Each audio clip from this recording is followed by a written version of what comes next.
Salam hörmətli musiqi müəllimləri, şagirdlər və musiqi sevərlər.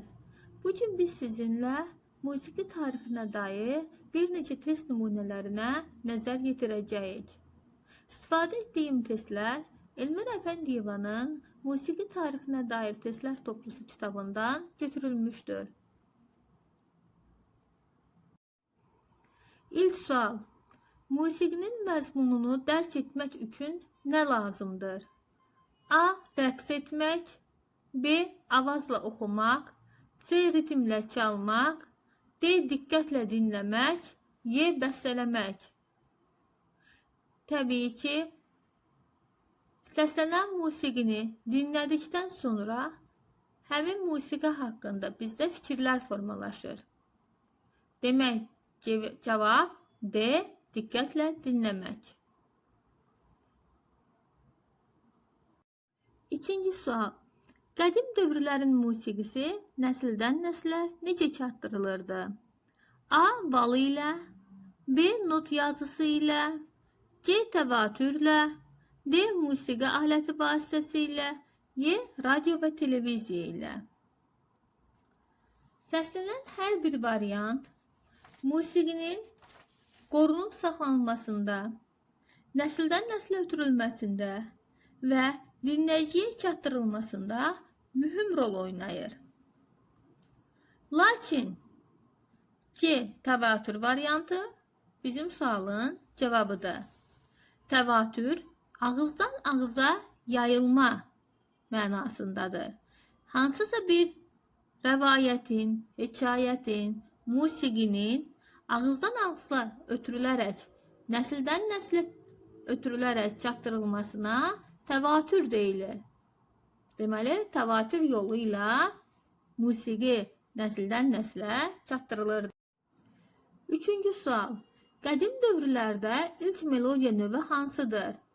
A. Axıcı, B. Sıçrayışlı, C. Staccato, D. Glissando, Y. Oynaq. İlk melodiya növü axıcı olmuşdur. Cavab A. Dördüncü sual. Şərqdə üçüncü yeri kim tuturdu? A. Musiqiçilər, B. Dindarlar, C. Allahlar, D. Şahlar, Y. Yoxsul təbəqə. Şərqdə birinci yeri Allahlar, ikinci yeri Şahlar və üçüncü yeri cavab bəndimiz A. Musiqiçilər tuturdu. Beşinci sual. Fələstində dini mahnı və ibadətlərin bir növü hansıdır? A. Oratoriya, B. Psalmalar, C. Kantata, D. Opera, Y. Balet. Kantata və oratoriyaların mətni dini mövzulu ola bilər. Lakin söhbət Fələstində oxunan mahnılardan gedir. Cavab B. Psalmalardır. Psalma, barmaqla çalınan simli alətlərin müşayiətində oxunan lirik, Yəhudi və Xristiyan dualarıdır. Pentatonika hansı ölkəyə aiddir? 6-cı sual. A. Rus, B. Hindistan, C. Fələstin, D. Çin, Y. Azərbaycan. Pentatonika sözünün hərfi mənası penta 5, 5 tonikalı, 5 pilləli lat mənasındadır. Cavab D. Çin.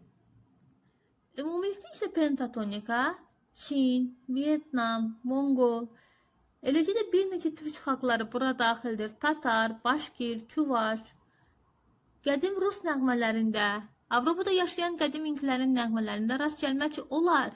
Amma günümüzdə də istifadəsi, səslənərkən xüsusilə digər xalqların mahnılarından seçilən Çin mahnıları, Çin ölkəsinə aid, Çin xalqına aid mahnılar pentatonikaya əsaslanır. 7-ci sual. Hansı ölkənin musiqisində melizmlərə üstünlük verilir? A. Rus, B. Çin, C. Macar, D. Hind, Y. Alman. Melizm musiqidə istifadə olunan bəzək işarələridir. Trel, foşlaq, mordent melizmlərə daxildir.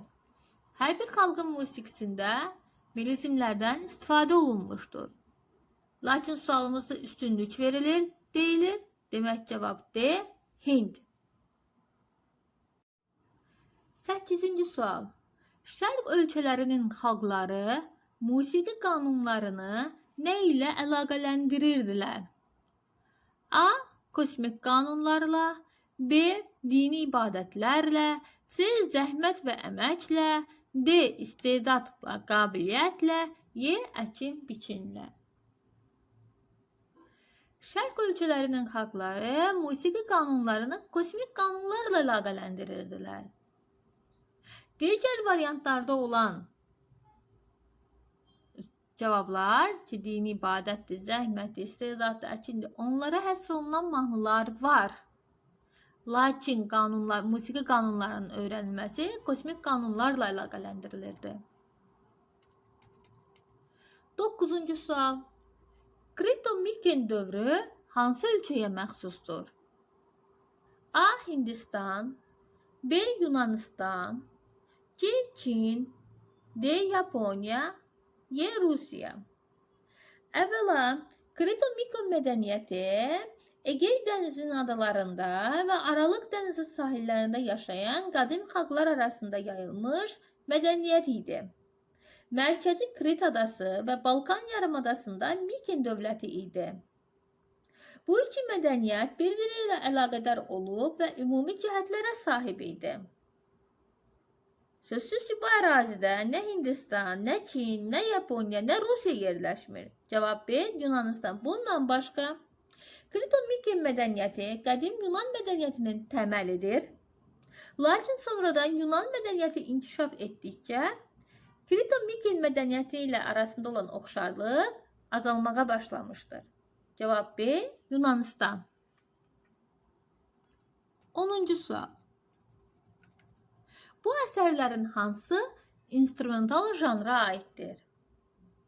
A. Kantata, B. Mahnı, C. Ariya, D. Rəqs, Y. Oratoriya. İnstrumental janra aiddir dedikdə o yalnız ifa olunur. O oxunmur və mətin yoxdur. Demək, yalnız hər hansı bir alətdə ifa etmək lazımdır. Kantata vokal instrumentaldır, mahnı vokal instrumentaldır, ariya vokal instrumentaldır, oratoriya vokal instrumentaldır. Cavab D. Rəqs. Rəqs ifa edilir. Düzdür, onu ifanı müşahidə etmək üçün rəqs oynayırıq da, amma instrumental formada biz melodiyanı eşidirik, o da D. Rəqs.